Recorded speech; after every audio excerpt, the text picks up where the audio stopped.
Me vërtet në librin e Zotit dhe në traditën e profetit të tij kemi optimizëm në çdo aspekt dhe luftim të pesimizmit.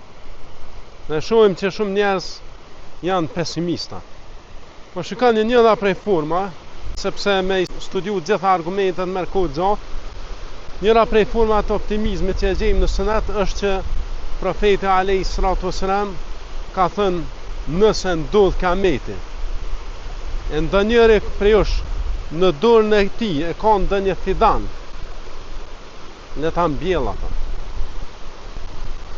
Ku ka optimizëm më të madh se kë? Imagjinoni.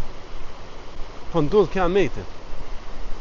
Ja filloi shkatrimi i universit, si rregullimi, qarja e qiellit, ndarja e hënës, errësimi i diellit dhe shumë gjëra tjera që ja fillojnë në formë graduale që të shkatrohet gjithësia.